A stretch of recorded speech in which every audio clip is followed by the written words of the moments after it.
Kita mula Al-Fatihah. Bismillah. Iya.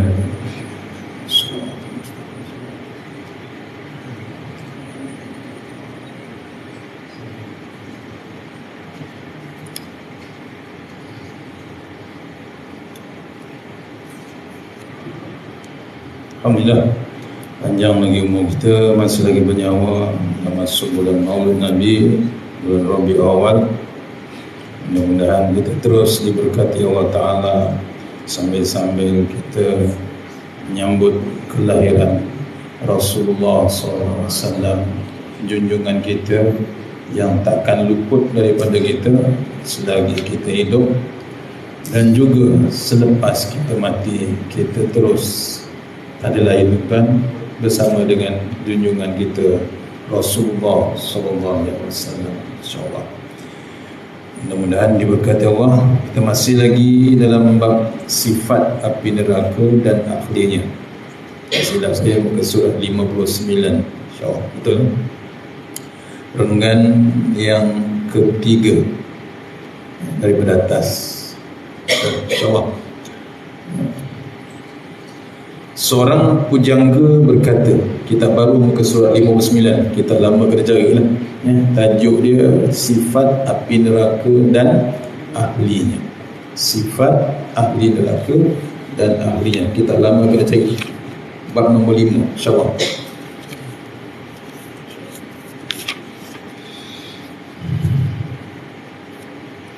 Seorang pujangga berkata, dalam usia yang cukup berpengalaman dan mampu mencegah diri dari sifat kekanak-kanakan, orang akan bersikap tenang apabila telah menyala api di rambutnya, yakni beruban. Saya melihat seorang itu ingin hidup tenang bila dahan pohon telah menguning sesudah hijaunya. Jauhilah kawan yang busuk dan berhati-hatilah jangan menghubunginya. Tetapi bila tidak dapat, maka ambil hati-hatinya. Dan berkawanlah pada orang yang jujur, tetapi jangan suka membantah kepadanya. Engkau pasti akan disukai selama engkau tidak membantah kepadanya. Berkawanlah dengan orang bangsawan dan yang berakhlak baik budinya. Seorang pujangga zaman dahulu ceritakan kita, mengingatkan kita bila berumur, usia kita dah tua dah, dengan keadaan semasa ini, berumur dah 40, 50, 60, 70, ada yang sampai 90. Apa dia kata? cukuplah pengalaman, memang berpengalaman kita, ya, dan mampu mencegah diri dari sifat kekanak-kanak. Itu sepatutnya.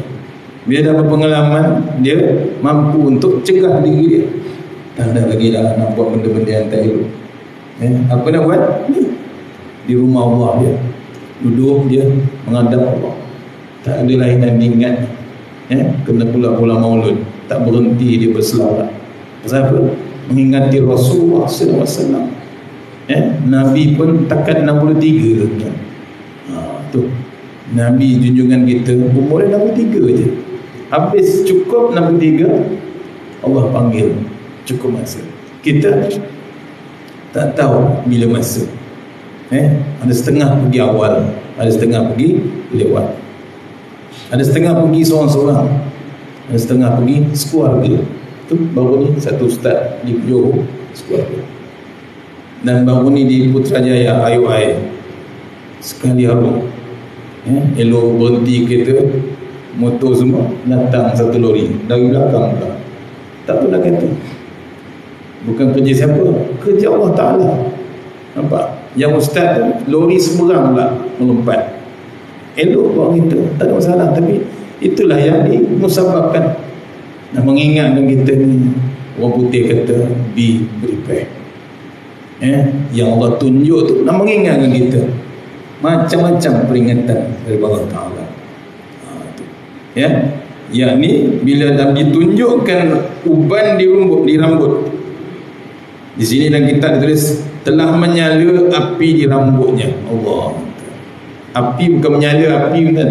Umpamaan dia apa dia? Uban. Jangan nak buang-buang uban tu. Tanda-tanda nyalaan nyalaan orang beriman ni salah satunya uban dia. Iman kita macam mana. Ada orang tak tahan, malu dia kala balik. Malu dia cabut lagunya.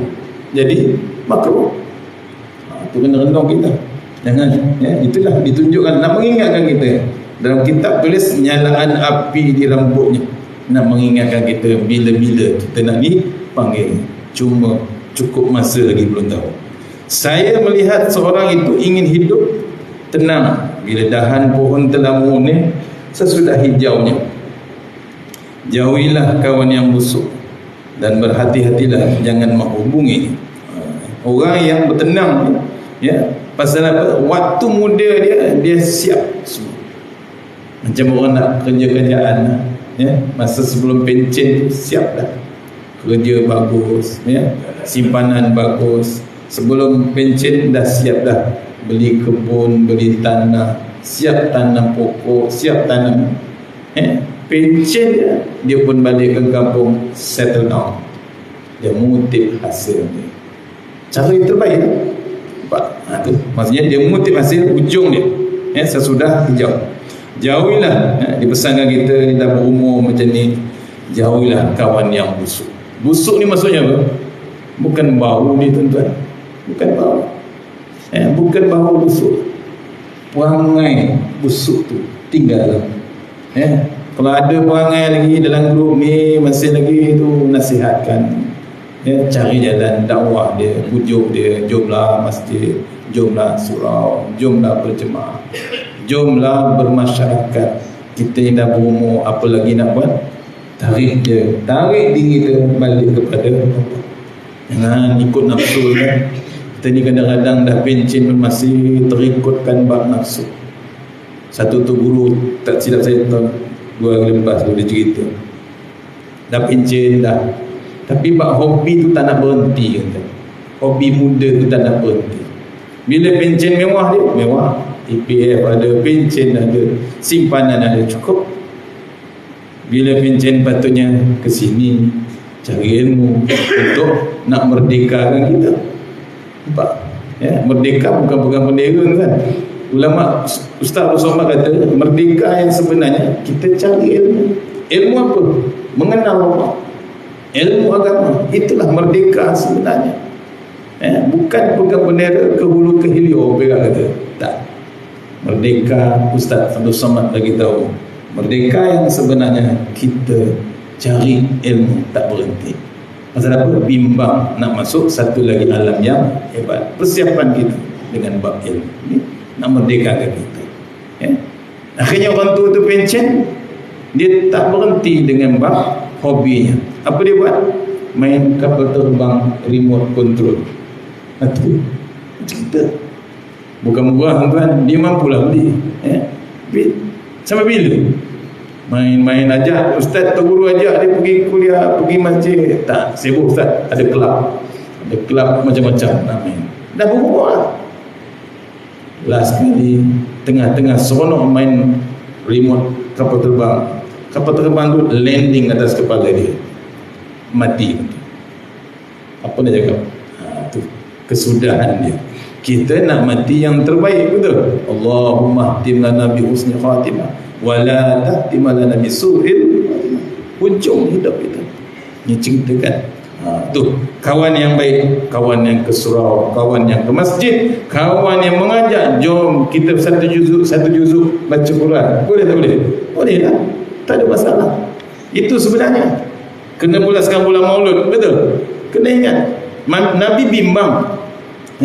Saya cantikkan daripada ulama. Nabi bimbang apa? Bimbang keadaan umat dia akhir zaman. Terlalu bimbang Rasulullah SAW.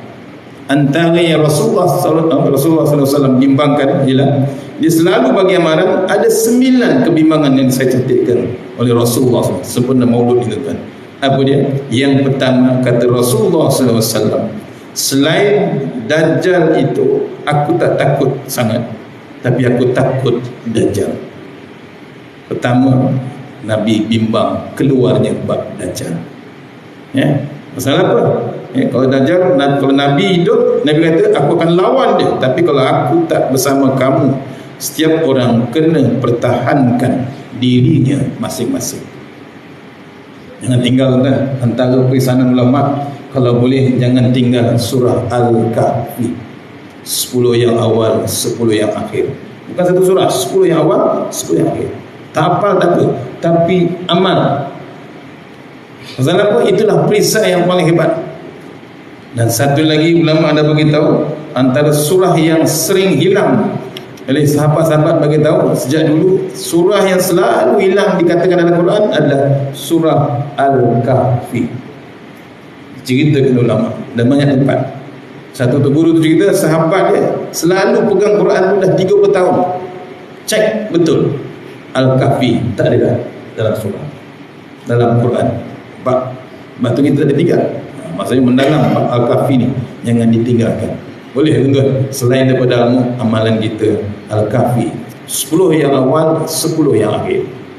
Tak apa, teruskan baca. Kita tak tahu kedatangan Dajjal tu bila, betul? Tapi kita siap sedia antaranya. Kemudian yang kedua, Rasulullah SAW bimbang apa? Yang kedua, Nabi bimbang syirik kecil. Nabi bimbang syirik kecil, yakni riak. Riak maksudnya apa? Rasulullah SAW menyatakan, yang paling aku bimbang berlaku pada umatku ialah orang-orang yang riak. Inilah zaman yang riak. Zaman kita ada semua hendak ditunjuk. Ada rumah, ada kereta, ada suami, ada isteri, ada anak, semua nak ditunjuk. Zaman yang terdedah. Kita bimbang bila zaman terbuka ini, maka jiwa kita rosak dan sifat ini. Dan Rasulullah SAW bimbang benda itu berlaku. Dah pun berlaku, dah pun sedang berlaku. Nampak? Bimbangnya Nabi tahu dah keadaan umat dia akhir zaman. Yang ketiga tuan-tuan, Nabi memberitahu kebimbangan dia apa? Orang yang pandai bercakap tapi munafik. Kat mana munafik? Tuan-tuan buka surah Al-Baqarah ayat 17 hingga 21. Macam mana karakter orang munafik. Dahsyat tuan-tuan. Macam-macam. Cakap tak serupa fikir orang luar kata. Itu hati-hati. Yang keempat, zina. Nabi bimbang bab zina. Pasal apa zina? Rasulullah SAW bimbang juga zina yang akan berlaku. Dan Nabi SAW sebutkan di akhir zaman, zina akan berlaku secara berleluasa dan nafsu tersembunyi. Manusia hidup dengan bersyahwat. Allah Tuhan dengan keadaan dengan bab tulisan, dengan bab filem yang merangsangkan macam-macam. Tak terdaya kita tengok, tak terdaya kita. Itu yang dirosak. Nafsu berzina tu sentiasa ada. Tu Nabi bimbang sampai dibagi kemudahan untuk menyenangkan orang berzina. Ada tak kemudahan tu? Macam-macam fasilitas. Risau tuan-tuan keadaan semasa. Yang ke berapa? Yang kelima, Nabi bimbang bab lidah. Ya, lidah apa? Rasulullah SAW bimbangkan lidah yang tak peduli, cakap yang tipuan, semua diteruskan. Sekarang tak pakai lidah, pakai apa? Handphone, digital lidah. Habis kita waktu. Nabi bimbangkan. Yang keenam, Nabi bimbangkan dunia. Dunia yang menipu kita. Kita ikut bab nafsu kita, takutlah. Rasulullah SAW sabda, takutlah kamu dengan dunia. Takut. Pasal apa? Dia akan patuk kita balik. Dunia ni macam ular ni kan. Lembut, akhirnya mematuk kita balik. Langsai kita terus. Yang ke-7, Nabi bimbang amalan kaum Nabi Lut. Padahal kaum Nabi Lut dah ditanam Allah hidup-hidup di laut mati. Tapi timbul pula zaman akhir zaman. Berlaku dengan bab pondan dia, bab maknya dia, perangai manusia macam perempuan, laki macam perempuan, perempuan macam laki. Nabi bimbangkan. Yang ke-8, Nabi bimbangkan umatnya dengan bab hawa nafsu. Bila berlaku bab hawa nafsu, nak diuraikan panjang tuan. Hawa nafsu inilah antara poin penting yang menolak kebenaran. Tak nak terima Quran, tak nak terima hadis, tak nak terima kitab, tak nak terima Rasulullah, apalagi Allah Subhanahu Wa Taala. Yang ke-9, akhir sekali, panjang angan-angan. Yang Rasulullah SAW bimbangkan kita ni terlalu tak berhenti bab panjang angan-angan. Betul-betul tak berhenti kita. Tak berhenti bab angan-angan kita. Sampai pencin pun terus bergerak bukan. Tak bimbangkan Allah Subhanahu.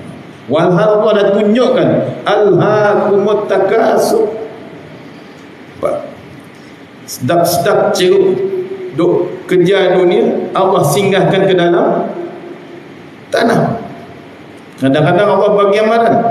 Tuan-tuan tengok di Pulau Hawaii baru ni api menyala-nyala. Diceritakan api tu boleh kejar manusia. Macam alien tuan-tuan. Macam alien. Api tu kejar manusia, terpaksa terjun ke laut. Maksudnya apa? Besok di neraka macam itulah tuan-tuan.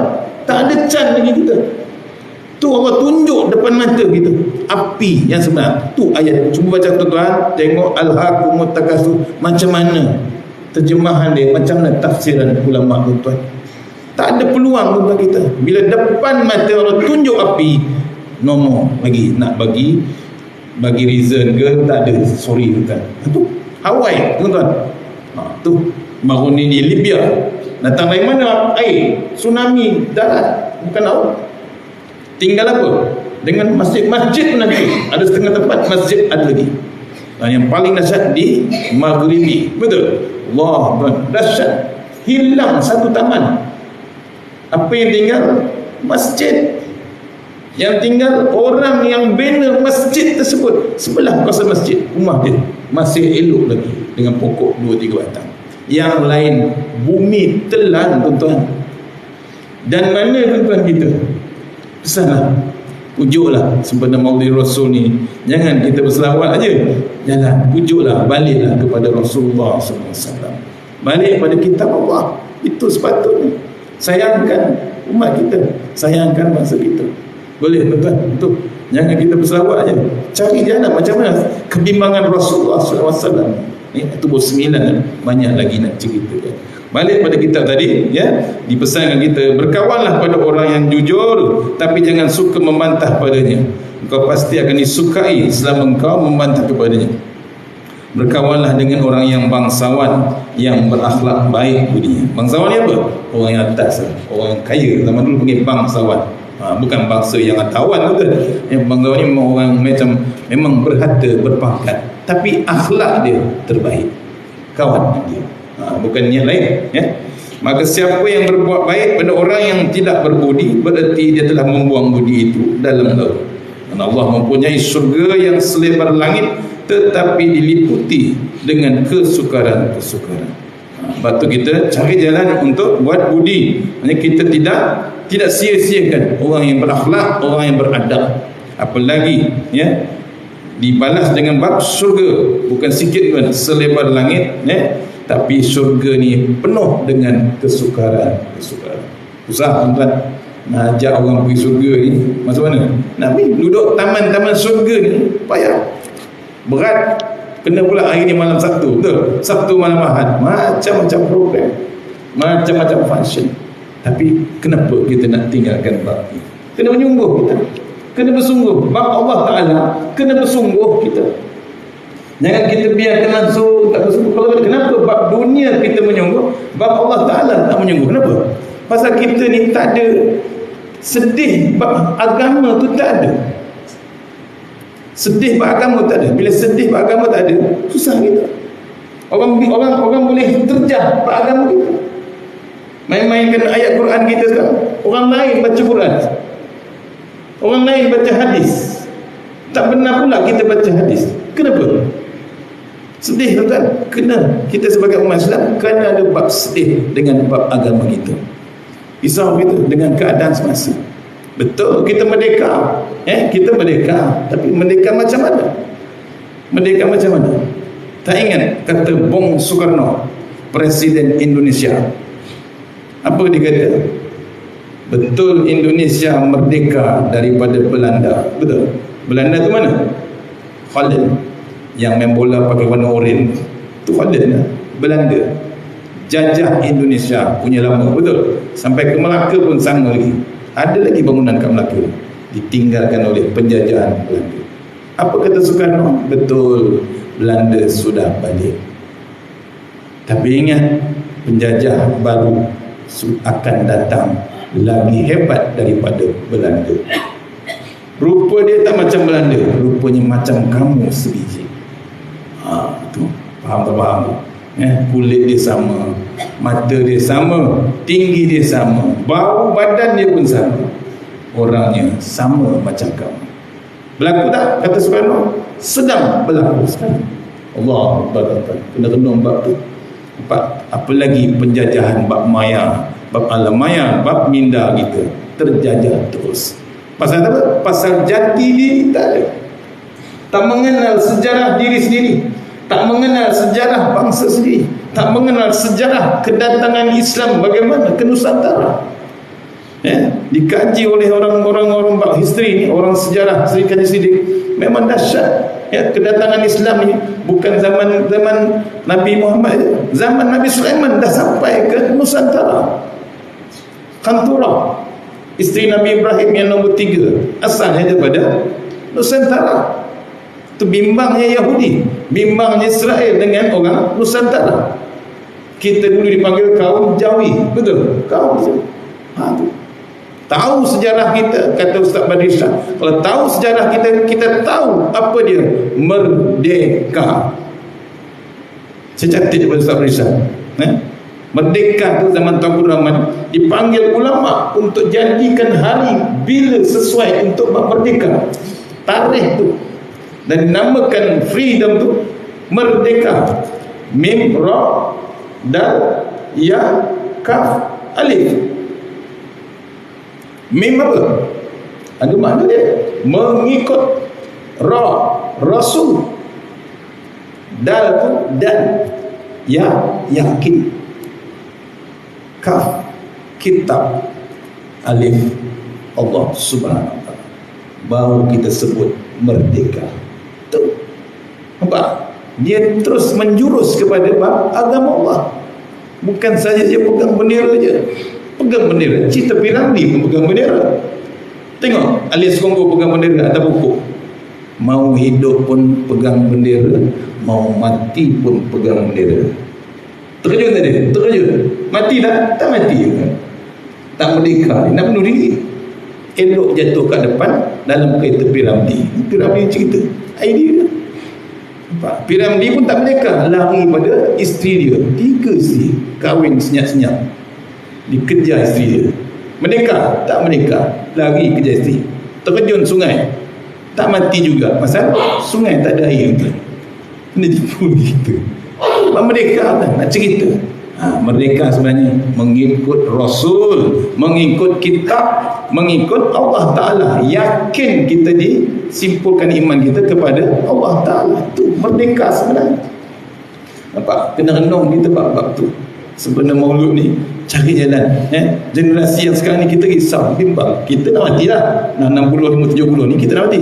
Kena cari jalan. Kita ni semua yang dah berumur ni, yang perlu hotel ni, kita kena, orang kata kita strategize kan. Macam mana nak explain kat generasi yang akan datang ni bab sejarah, sampailah lah ni punya point, timeline kita, baru dia faham nak mempertahankan diri dia, nak mempertahankan negara dia, nak mempertahankan bab agama dia. Itu sebenarnya tuan. Boleh tuan-tuan, kena cek jalan bab tu. Kalau tidak, hidup penuh dengan gadget tuan-tuan kita. Sepanjang masa 24 jam dengan gadget. Akhir tak tahu bab Allah. Tahu-tahu gempa. Betul? Gempa apa? Gempa bumi, banjir, angin pusing, macam-macam. Tak selesai kita. Okey, merayau kita. Maka siapa yang berbuat baik, sudah. Abu Lais meriwayatkan dengan sanad dari Abu Hurairah radhiyallahu anhu berkata, Nabi SAW bersabda, Da'a Allah azza wa jalla Jibril fa arsalahu ila al-jannah fa qala unzur ilaiha wa ma a'dadtu li ahliha fiha farja'a wa qala wa izzatika la yasma'u biha ahadun illa dakhalaha fa huffat bil makarihi fa qala irji'i ilaiha farja'a wa qala wa izzatika laqad khashitu an la yadkhulaha ahadun summa arsalahu ila an-nar faqala unzur ilaiha wa ma a'dadtu li ahliha fiha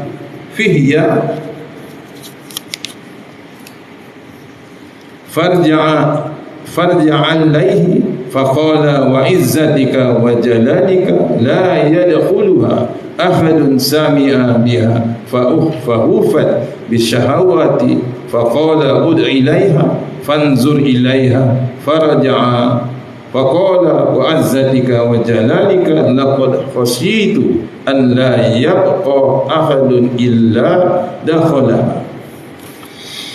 Nabi SAW bersabda, Allah memanggil malaikat Jibril dan menyuruh melihat syurga dengan segala persiapannya untuk ahlinya. Maka ketika kembali kepada Jibril, demi Allah, maka ketika kembali berkata Jibril, demi kemuliaanmu tiada seorang yang mendengarnya melainkan ia akan masuk ke dalamnya. Maka diliputi dengan serba kesukaran. Menyuruh Jibril kembali melihatnya. Maka kembali melihatnya, kemudian ia berkata, demi kemuliaanmu saya khawatir kalau tiada seorang pun yang masuk ke dalamnya. Kemudian disuruh melihat neraka dan semua yang disediakan bagi ahlinya.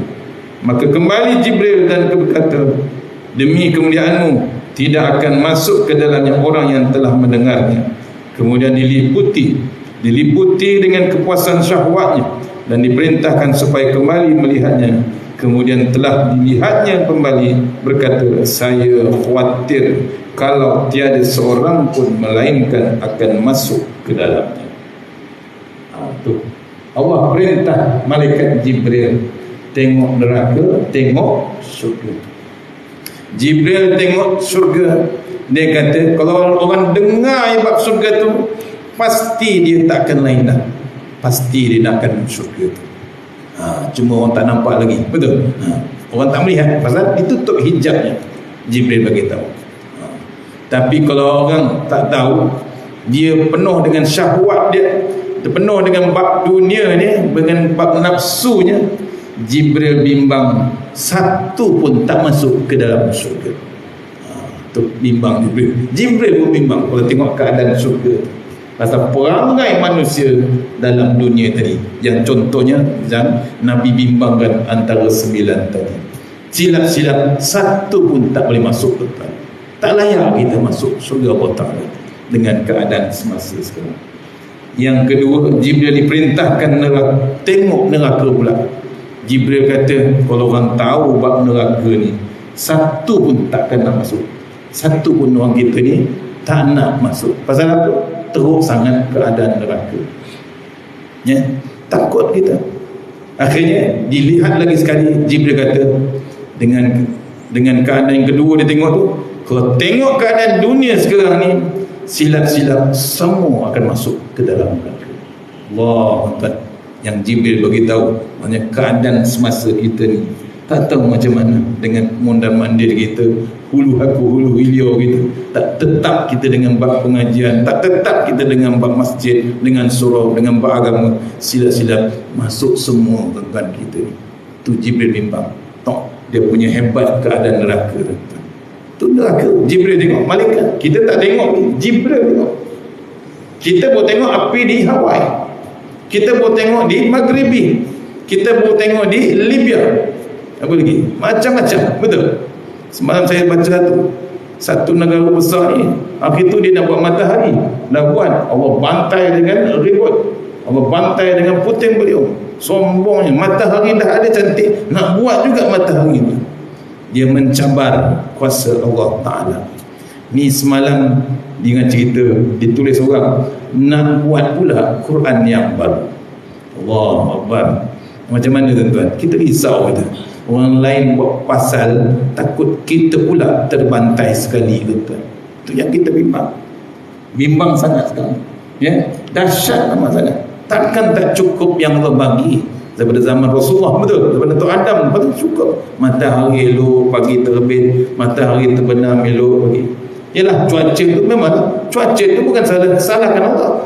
Cuaca ni, rosaknya dunia ni bukan salah Allah, salah manusia sendiri yang mentadbir. Bukan Allah zalim, manusia sendiri zalim. Elok ada pasar bumi, ada pasir bumi dihancurkan, ada kawasan hijau tarah semua. Tamak sangat. Kenapa? Kena adalah tulis bagus, betul, research bagus, sustainability development, betul. Oh, tulis dahsyat. Dia punya sekali selidik memang dahsyat. Green architecture, green development. Tapi ke mana tu? Tinggal cerita je. Bila bab ketamakan pasal apa? Pasal hawa nafsu. Nafsu yang hebat. Tu yang nafsu ni, nak cerita panjang tak? Satu hari kita akan baca. Nafsu ni panjang. Bila nafsu yang hebat, tu yang Nabi kata dia, nafsu yang hebat tu, dia tolak semua kebenaran.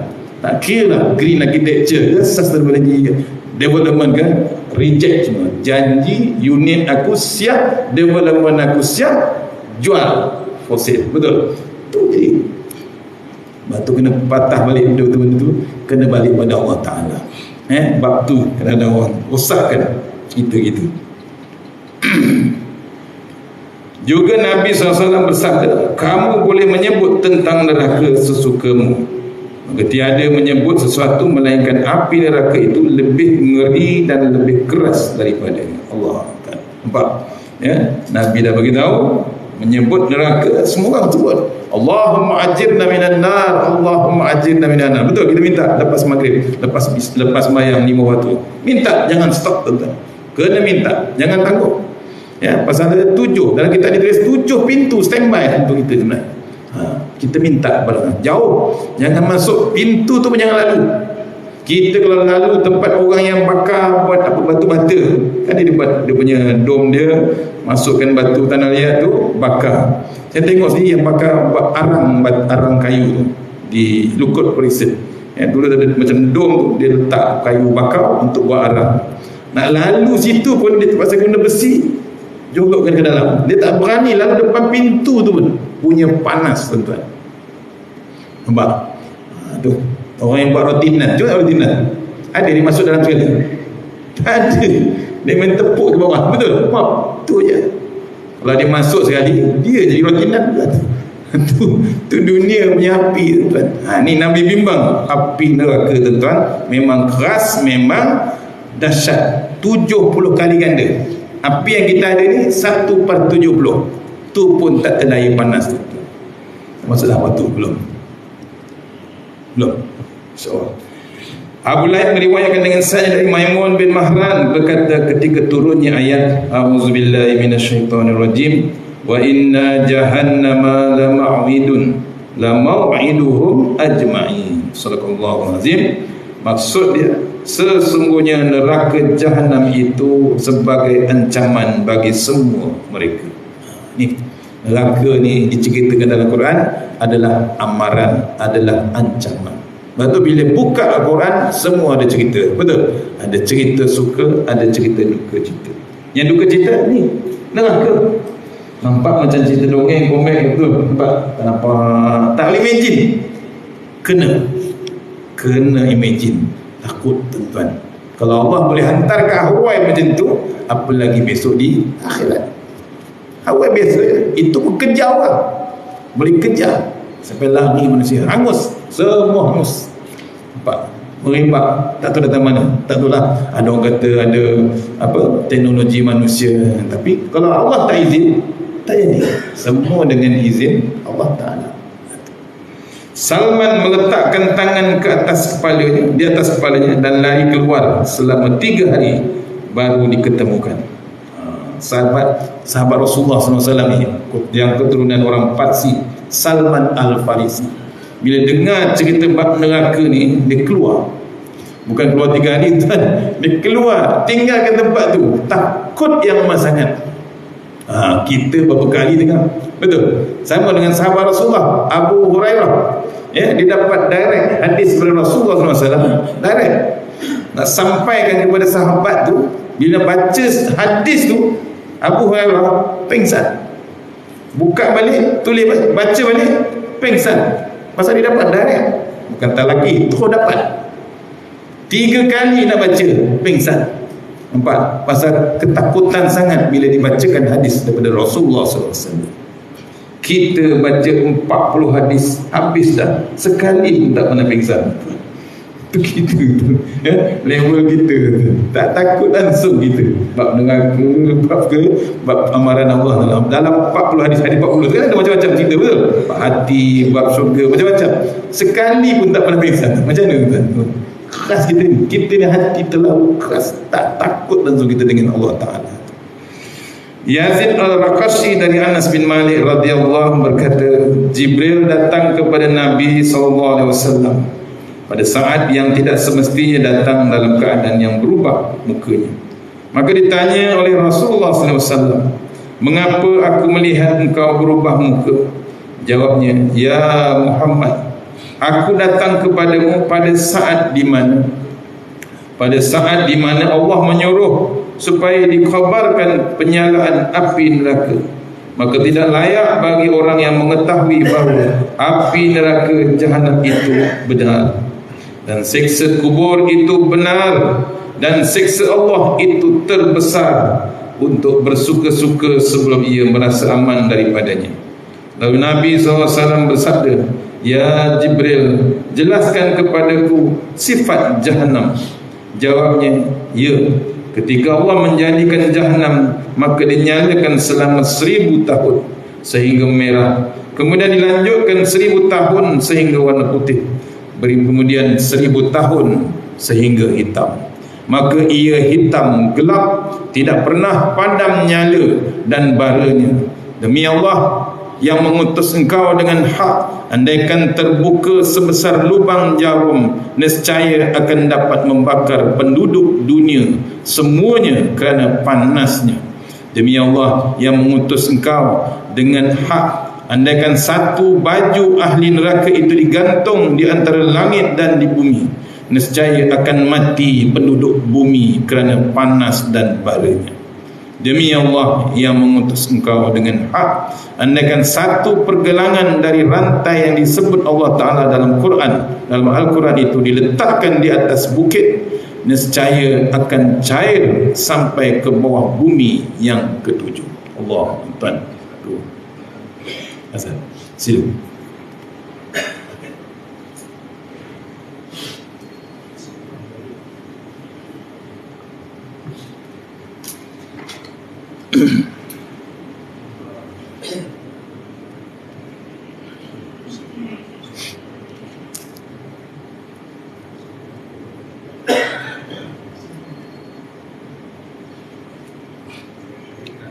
الله أكبر الله أكبر الله أكبر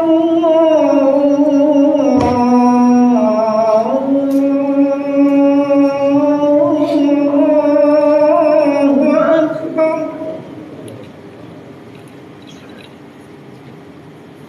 أشهد أن لا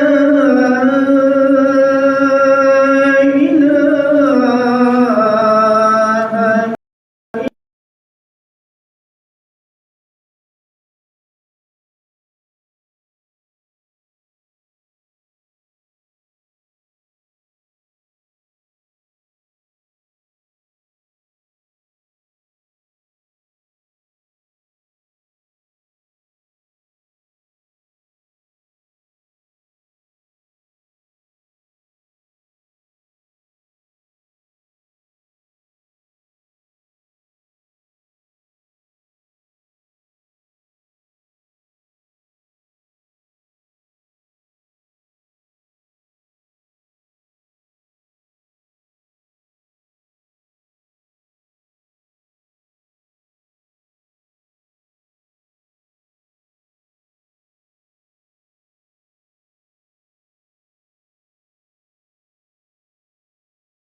حي على الصلاة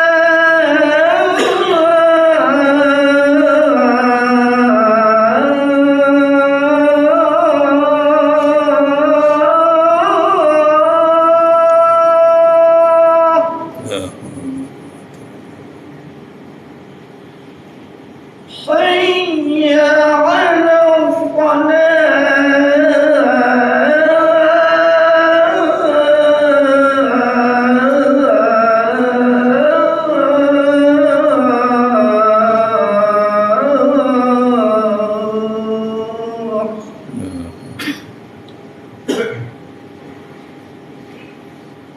حي على الفلاح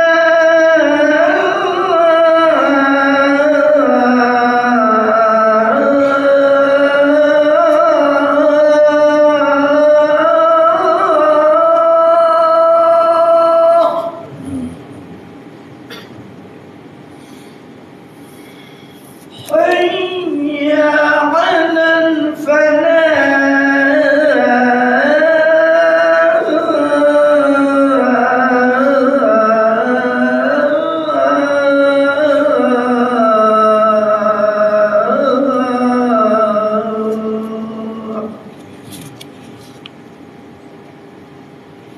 الله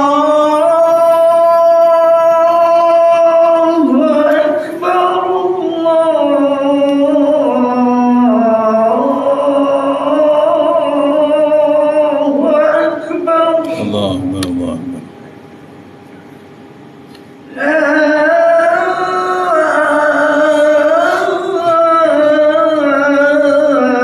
إله إلا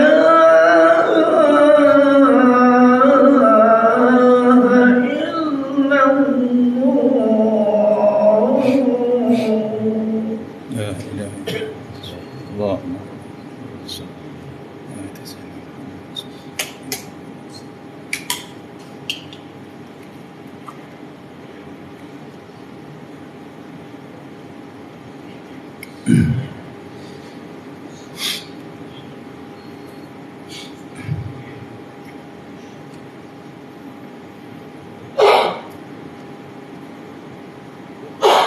InsyaAllah ya. Rasulullah SAW didatangi oleh Jibril ya, kepada Nabi. Keadaan muka Jibril itu berubah. Dan ditanya oleh Rasulullah SAW, dia melihat Jibril nak memberitahu sesuatu tentang penyalaan api neraka sebenarnya ya. Jibril memberitahu bahawa api neraka Jahannam itu benar. Jibril memberitahu Rasulullah SAW siksa kubur itu benar. Dan Jibril memberitahu Rasulullah SAW, siksa Allah itu terbesar. Janganlah kita nak bersuka-suka, jangan kita mengundang kemurkaan Allah Ta'ala. Jibril jelaskan sifat Jahannam itu dijadikan nyalaan dia tiap-tiap satu kala 1000 tahun. 1000 tahun tu di sana, bukan di sini. 1000 tahun di sana. Dari merah jadi putih, putih jadi last kali hitam. Tiap-tiap kala 1000 tahun kejadian dia. Dan diceritakan sifat dia, kalau terbuka satu lubang daripada bab neraka itu sebesar lubang jarum saja, terpancar kat bumi ni, boleh bunuh semua penduduk bumi. Bukan cedera, bunuh terus bila sebesar lubang jarum neraka terbuka. Kemudian kalau ada satu lagi, kalau digantungkan baju ahli neraka ni ada baju sendiri, digantungkan kat luar ni, dalam dunia ni, antara langit dengan bumi ni, digantungkan satu baju tu je akan merosakkan matinya penduduk bumi ni, panasnya baju neraka tersebut. Dan yang hebat sekali, bila diambil rantai yang mengikat orang di neraka, satu gelung rantai tu di pergelangan tu, kalau dicampakkan ke bumi atas bukit tu, orang Perak kata cayo. Tahu cayo? Cari terus bukit tu sifat bab neraka dan diceritakan oleh Jibril. Allah panjang kita. Demi Allah yang mengutusmu dengan hak, andaikan seorang di hujung barat tersiksa, nescaya akan terbakar orang-orang yang di hujung timur kerana sangat panasnya. Allah ibarat bakar di timur terasa panasnya. Jahanam itu sangat dalam perhiasannya, ya, dalam neraka Jahanam itu sangat dalam, dan perhiasannya ialah besi panas. Kalau dah kena api, panaslah besi itu. Kemudian, dan minumannya air panas campur nanah. Tak ada teh tarik, tuan-tuan. Sini kita boleh tarik, betul. Sana nombor teh tarik, tuan. Sana minuman dia air panas campur nanah. Pakaiannya potongan-potongan api. Api neraka itu ada mempunyai 7 pintu. Allah. Tiap-tiap pintu ada bahagian yang tertentu dari orang lelaki dan perempuan. Nabi SAW bertanya, apakah pintu-pintunya bagaikan pintu-pintu rumah-rumah kami? Jawabnya, tidak, tetapi selalu terbuka, setengahnya di bawah dari lainnya. Dari pintu ke pintu jarak perjalanan 70,000 tahun. Tiap-tiap pintu lebih panas dari yang lain 70 kali lipat ganda. Maka digiring ke sana. Digiring ni apa? Diseret kita ni, bukan dipujuk, dibawa teksi, dibawa kereta tolak kereta sorong, tak ada. Digiring ni, diseret ahli neraka ni, tak ada bagi can, tuan, tak ada macam-macam. Digiring ke sana musuh-musuh Allah, sehingga bila telah sampai ke pintunya disambut oleh malaikat-malaikat Zabaniyah dengan rantai dan dibelenggu. Maka rantai itu dimasukkan ke dalam mulut mereka hingga tembus ke pinggul, dan diikat tangan kirinya ke lehernya, sedang tangan kanannya dimasukkan ke dalam dada dan tembus ke bahunya. Dan tiap manusia digandingkan dengan syaitannya, lalu diseret tersungkur mukanya sambil dipukul oleh para malaikat dengan pukul besi. Tiap mereka ingin keluar kerana sangat risau, maka ditanamkan ke dalamnya. Kemudian Nabi SAW bertanya, siapakah penduduk masing-masing pintu itu?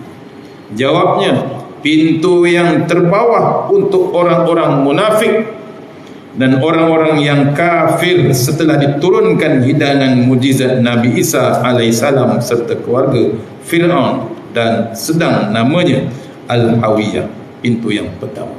Itu golongan yang pertama dapat pintu neraka. Pintu yang kedua tempat orang-orang musyrikin bernama Jahim. Pintu yang ketiga tempat orang-orang sabiin bernama Sakar. Sakar ni sekali kena jadi tepung, tuan. Api dia kena badan manusia ni jadi tepung, berabuk terus. Pintu yang keempat, tempat iblis dan pengikutnya dari kaum Majusi bernama Laddah. Majusi ni apa? Orang yang sembah api. Itu. Pintu yang kelima untuk orang Yahudi bernama Hutama. Yahudi ada special betul dia. Nombor 5. Pintu yang keenam, tempat orang-orang Kristian Nasara bernama Sa'ir. Dia pun ada tempat dia. Kemudian Jibril diamkan pada Rasulullah SAW, sehingga Nabi SAW tanya, mengapa tidak engkau terangkan penduduk pintu yang ketujuh? Jawabnya, di dalamnya orang-orang yang berdosa besar dari umatmu yang sampai mati belum sempat bertaubat. Maka Nabi SAW jatuh pingsan ketika mendengar keterangan itu, sehingga Jibril meletakkan kepada Nabi SAW di pangkuan Jibril sehingga sedar kembali. Dan ketika sudah sedar, Nabi SAW bersabda, ya Jibril, sungguh besar keresahanku dan sangat sedihku. Apakah ada seorang dari umatku yang akan masuk ke dalam neraka? Jawabnya, ya, yaitu orang yang berdosa besar dari umatmu. Allah tuan.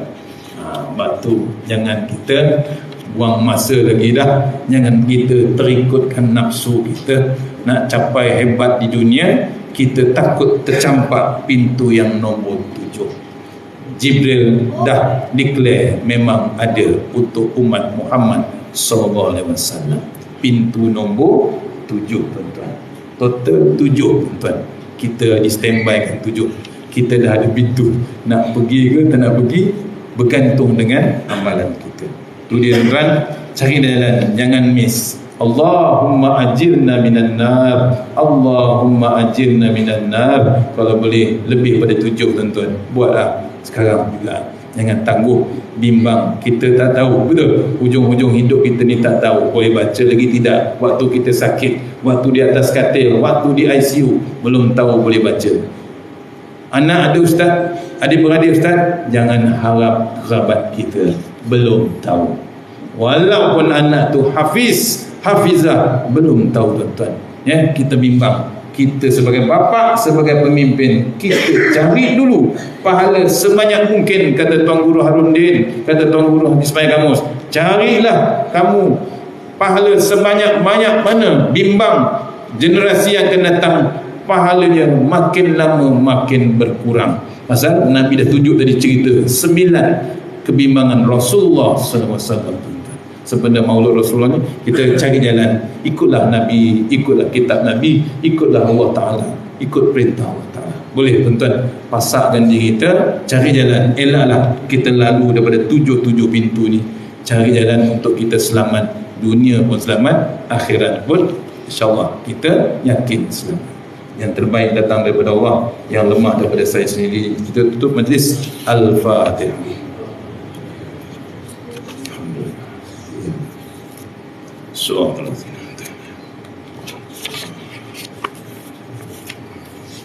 InsyaAllah sebelum saya doa, saya minta izin satu nak iklankan kami daripada Darul Mubarak dah 30 tahun operasi untuk pelancongan umrah, haji, pakej haji dan haji purada.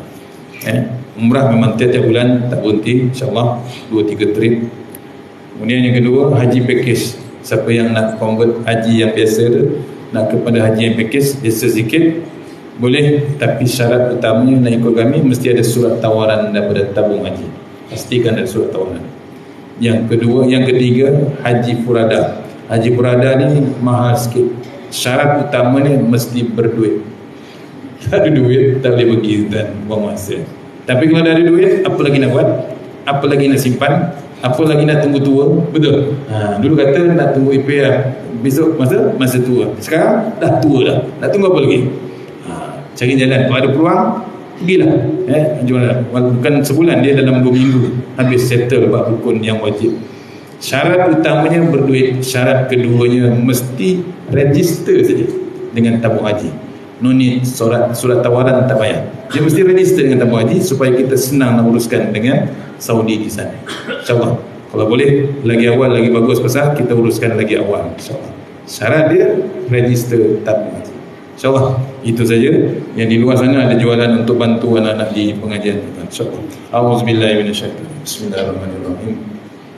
Allahumma rabbana la tad'ana maqamina hadza dhanban illa ghafarta wa la hamman illa farajta wa la daynan illa qadayta wa la maridan shafaita wa la faqiran wa la miskinan illa ghanayta wa la jaa'an anamta wa la 'adwan hazabta wa la 'ayban nasarta wa la mayyitan rahimta wa la hajatan min hawadin wal akhir laka biha ridha wa lana biha salahu illa qadaita wa yasirta wa rasuluna bis salihati a'malana maulana rabbana wa sallallahu alaihi wa sallam. Alhamdulillah.